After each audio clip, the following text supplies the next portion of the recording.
हर हर महादेव। दोस्तों कैसे हैं आप?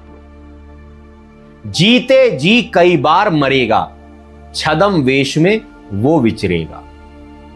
ये लाइनें दोस्तों संत रविदास की भविष्यवाणी की हैं। वो बता कर रहे हैं कि कल्कि कैसे होंगे। कह रहे जीते जी कई बार मरेगा, यानी इनके जीवन में कई बार ऐसा समय आएगा जब मृत्यु इन्हें छू कर निकल जाएगी, लेकिन ये मरेंगे नहीं।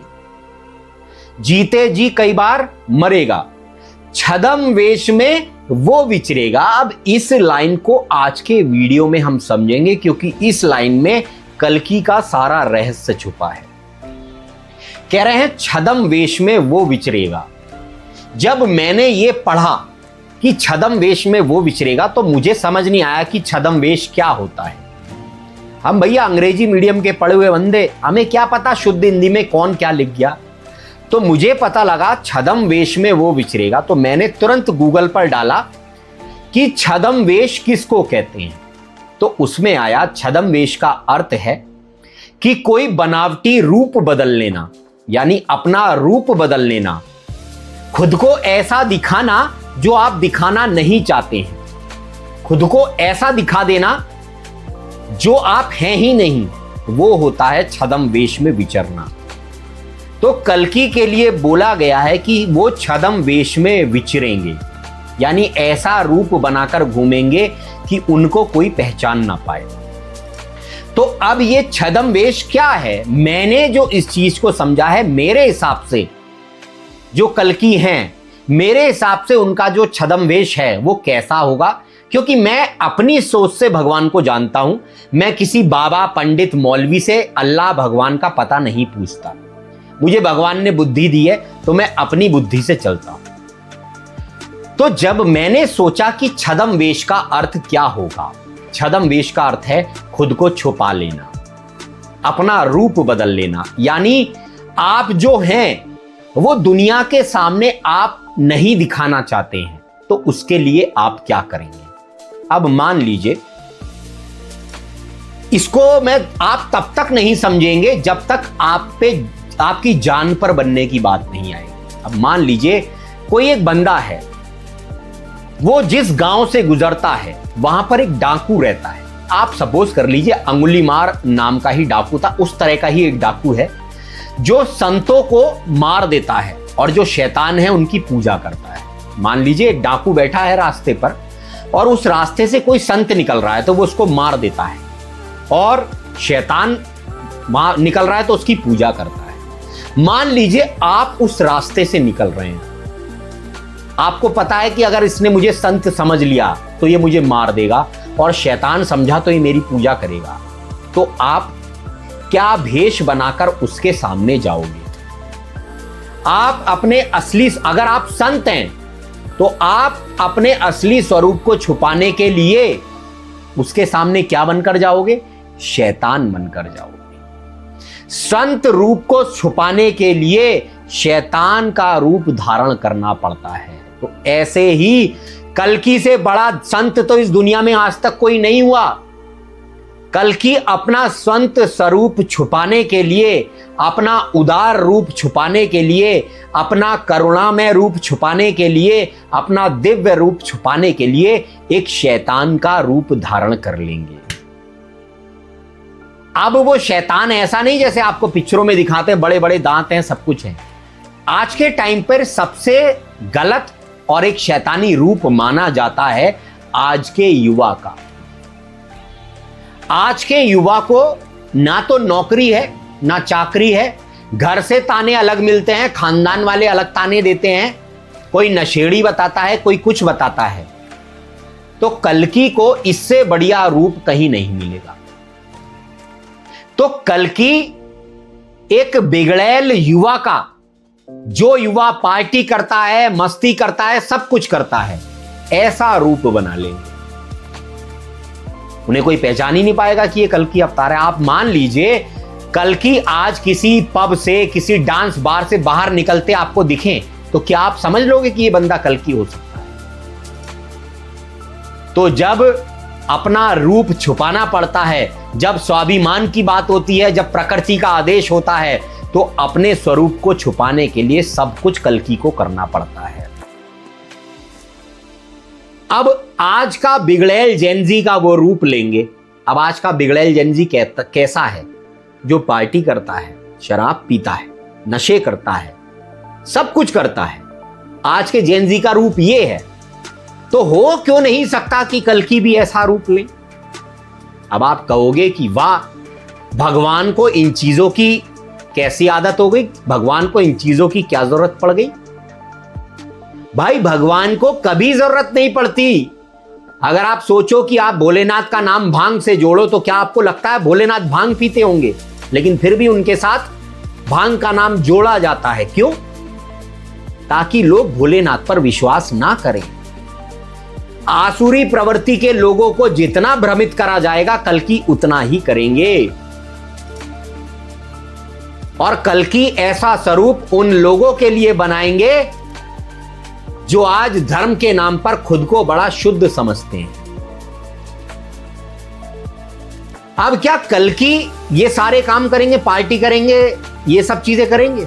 नहीं, इसको भी हमें गूढ़ता से समझना होगा। मैंने आपको बताया कल्कि एक निराकार शक्ति है, वो कभी मां के गर्भ से नहीं आती। कल्कि कह लो, राम कह लो, कृष्ण कह लो, ये निराकार शक्ति के नाम है, कभी मां के गर्भ से पैदा नहीं होते। ये अजन्मा है, अविनाशी है। ये एक भक्त के अंदर परकाया प्रवेश आते हैं, यानी दुनिया का सबसे बड़ा जो भगवान को चाहने वाला बंदा होता है, उसके अंदर भगवान की शक्ति आ जाती है। तो ऐसे ही आज दुनिया में जो भगवान को सबसे ज्यादा चाहने वाला बंदा है, उसके अंदर कल्कि की शक्ति आएगी। और आज मैं सही बताऊं तो जो होश में है ना, उसे भगवान का होश ही नहीं है। आज लोगों ने भगवान के नाम पर लहसुन, प्याज ये सब छोड़ दिए, लेकिन छल कपट ये छोड़ना भूल गए। तो कल्कि एक ऐसे को चुनेंगे जो अंदर से साफ होगा, लेकिन बाहर से मैला होगा।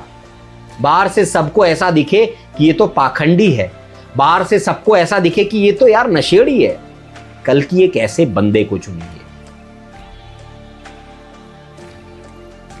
चंदन जैसा साधु है, सर्प है सब संसार, और बाके अंग लिपटा रहे, मन में ना ही विकार। कल्कि कबीर का एक दोहा है कि चंदन जैसा साधु, एक साधु पुरुष जो है वो चंदन के पेड़ की तरह है, और ये दुनिया जहरीली सांपों की तरह है। चंदन के पेड़ पे सांप लिपटे रहते हैं, लेकिन उसकी खुशबू को खत्म नहीं कर पाते। तो जहां चंदन होगा वहां सांप जरूर मिलेंगे। ऐसे ही जहां कल्कि होंगे, जहां वो संत होगा, वहां आपको बाहरी रूप शैतान का जरूर मिलेगा। तो कल्कि का छद्म वेश में विचरना कुछ ऐसा होगा कि कल्कि की जो निराकार शक्ति है, वो एक ऐसे इंसान को चुनेगी जो अंदर से बिल्कुल पवित्र होगा, लेकिन बाहर से वो दिखने में बिल्कुल अघोरी होगा, आज के समाज को बिल्कुल पसंद आने वाला नहीं होगा। इससे कल्कि के दो काम बनेंगे। पहला, कल्कि को कोई पहचान नहीं पाएगा, सब कहेंगे अरे ये तो बड़ा। मान लीजिए कल्कि कहीं पैदा हुए, मान लीजिए एक लड़का है जिसके अंदर कल्कि की शक्ति ने कार्य किया, कल्कि की शक्ति आ गई। अब वो लड़का कैसा है? वो ना तो पढ़ा ना लिखा, घर वाले उसको बेकार कहते हैं, खानदान वाले उसको बेकार कहते हैं। खानदान वाले कहते हैं अरे ये तो फला फला नशा करता है, ये तो ये करता है, ये तो ये करता है। उसके अंदर ही कल्कि की शक्ति आ जाएगी। यही हुआ छद्म वेश में विचरना, कोई पहचान ही नहीं पाएगा। बाहर के लोग तो क्या पहचानेंगे, खानदान वाले नहीं पहचान पाएंगे। खानदान वालों को पता है ये तो नशेड़ी रह चुका है, ये तो ये रह चुका है, ये तो ये रह चुका है। अब उसकी बातें सुनकर कोई बाहर वाला खानदान वालों के पास जाएगा कि भाई आदमी कैसा है, तो वो कहेंगे अरे एक नंबर का चापलूस, एक नंबर का लड़कीबाज है। हो गए भ्रमित। आगे मान लो मीडिया में बात आई, उस बंदे की बात मीडिया में आ गई, मीडिया वाले आएंगे, मीडिया वाले खबरें निकालेंगे कि इन्हें क्या क्या किया। सब कहेंगे ये तो लफंगा था, ये तो एक नंबर का बदमाश था, ये तो ये करता था, ये तो ये करता था। लेकिन क्या उससे कल्कि की सुगंध कम हो गई? कल्कि के सत्कर्म कम हो गए? आप उठाकर देखिए इतिहास, हमारे जितने भी महापुरुष हुए हैं, ये पहले ना एक नंबर के बदमाश थे। वाल्मीकि जी डाकू थे, इतने मर्डर किए ध्यान भी नहीं, और बाद में वाल्मीकि रामायण लिख दी। तुलसीदास जी लड़की के पीछे पागल थे, और जब ज्ञान हुआ तो रामायण लिख दी। महात्मा बुद्ध ने कौन सी अय्याशी नहीं करी जब वो राजमहल में रहे। उनके पिता उनको दासियां देते, लो बेटा इनके साथ डेट करो, पार्टी करो, मौज करो, बस तुम सन्यास मत लो। हर एक चीज महात्मा बुद्ध ने करी है, लेकिन उसके बाद भी वो महात्मा बुद्ध बने। जिसने गलत देखा ही नहीं, वो उसे क्या पता सही क्या होता है। तो कल्कि वो होंगे जो सारे गलत काम करने के बाद सही पर पहुंचेंगे। अब ऐसा नहीं है कि कल्कि ये सब करते रहेंगे। जब कल्कि को ज्ञान हो जाएगा, अपने करने का सब चीज हो जाएगी, तो उसके बाद ये सब चीजें खुद ही छूट जाएंगी। लेकिन मेन बात यह है, कल्कि का छद्म रूप में विचरना ये है असल में। वो एक ऐसे बंदे के अंदर होंगे जो बाहर से लोगों को बिल्कुल पसंद नहीं आएगा। बाहर से लोग कहेंगे अरे ये तो ये करता है, ये तो ये करता है, ये तो ये करता है, लेकिन वो अंदर से बिल्कुल पवित्र होगा। जैसे कीचड़ में कहां क्या उगता है? कमल। कमल को साफ पानी में क्यों नहीं उगाया गया, मुझे आप बताइए। क्या दिखाने के लिए आपको दिखाया गया कि कमल कीचड़ में उगता है? कि कमल कल्कि है और वो तुझे कीचड़ में मिलेगा। जो तुझे बाहर से गलत लगे ना, समझ जाना उसके ज्ञान से कि वो अंदर से अच्छा है।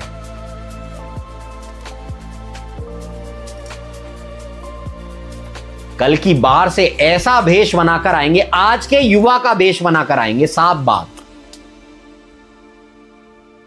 और आज का युवा कोई भी देख लीजिए आप, चाहे कितना ही अच्छा हो, कितना ही सत्य पर चलता हो, लेकिन उसको अगर उसने पार्टी कर ली, पढ़ाई कम कर ली, तो उसको बेकार ही बताया जाता है। तो ऐसे बनकर आएंगे कल्कि। कल्कि का छद्म वेश ये है। और दूसरा कारण कल्कि को ऐसा बनने का ये होगा, कल्कि सबको दिखाना चाहेंगे कि देखो पार्टी करना ही नहीं, शराब पीना ही नहीं, ये सब करना ही गलत नहीं है। ये जो तुमने अपने अंदर छल कपट पाल रखा है, दुनिया को खा गए तुम, ये सबसे ज्यादा गलत है। बाहरी है, दिखने में आ रहे हैं, शराब सिगरेट गुटखा ये दिखने में आ रहे हैं, तुम्हारे शरीर को नुकसान पहुंचाएंगे, लेकिन किसी दूसरे को नुकसान नहीं पहुंचाएंगे। लेकिन जो चीजें तुमने नहीं छोड़ी, काम क्रोध लोभ मोह अहंकार, इससे तो पूरी दुनिया का सत्यानाश हो गया।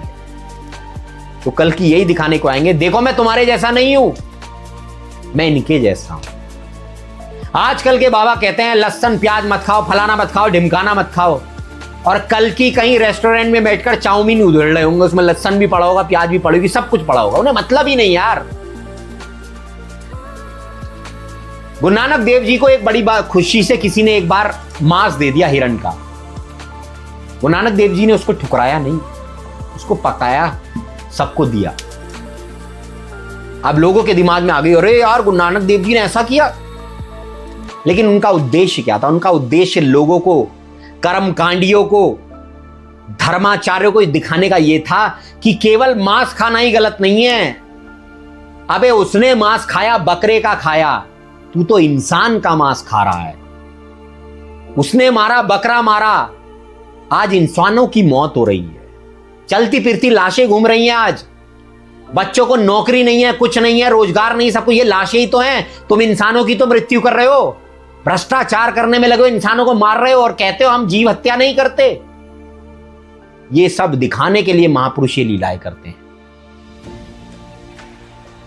तो कल्कि अवतार का छद्म वेश से विचरना यही होगा मेरे दोस्त। बाहर से वो ऐसा स्वांग रचेंगे, जो पाखंडी लोग हैं उन्हें पहचान ही नहीं पाएंगे, और जो दिल के अच्छे हैं वो समझ जाएंगे कि हां यही कल्कि अवतार है।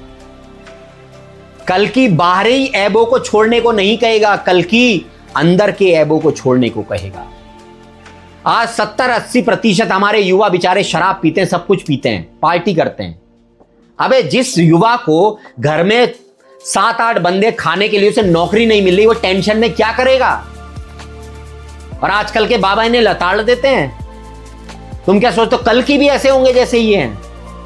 कल्कि इन सबको सबसे पहले प्यार करेंगे, और जो ये लहसुन प्याज छोड़े हुए हैं ना, ये धार्मिक बनते हैं, इन सबके ऊपर इन सबका सबसे पहले धुतमंजन करेंगे, ये ध्यान रखें।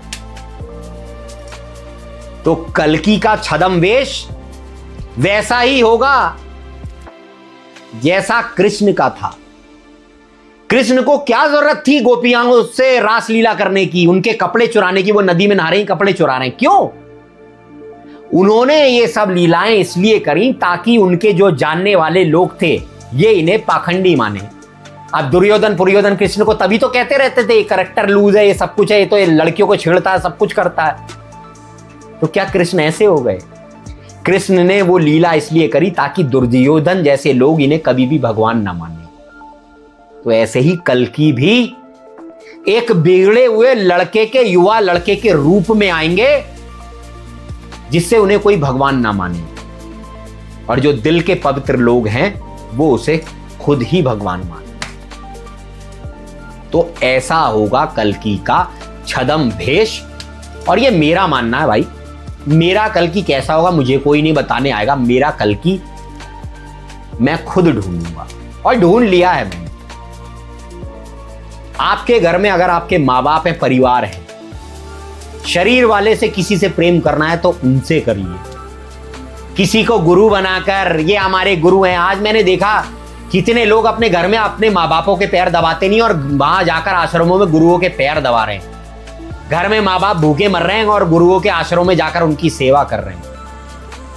कल्कि ऐसे किसी को नहीं मिलेंगे, ध्यान रखना।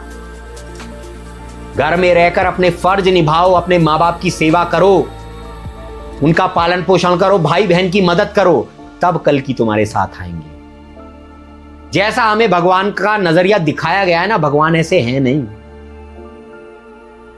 गीता में कहां लिखा है कि पार्टी मत करो? अब तुम कहोगे गीता में तो लिखा है शराब मत पियो, गीता में तो लगा है पार्टी मत करो। अबे गीता में यह भी तो लिखा है कि काम को जीत, काम वासना गलत है, क्रोध को जीत, क्रोध गलत है, लोगों को लूट मत, ये भी तो गलत है, धर्म के नाम पर पैसा मत कमा, ये भी तो गलत है। वो गलत ना दिखा तुझे? तो भाइयों, कल्कि का छद्म भेष ऐसा होगा। आज का वीडियो यहीं समाप्त करते हैं। वीडियो अच्छा लगा हो तो चैनल को सब्सक्राइब करो, लाइक करो और इस वीडियो को शेयर करो, ताकि हम बड़े से बड़े धर्मगुरु जो गलत संदेश दे रहे हैं धर्म का, इनका धुतमंजन कर सकें। हर हर महादेव।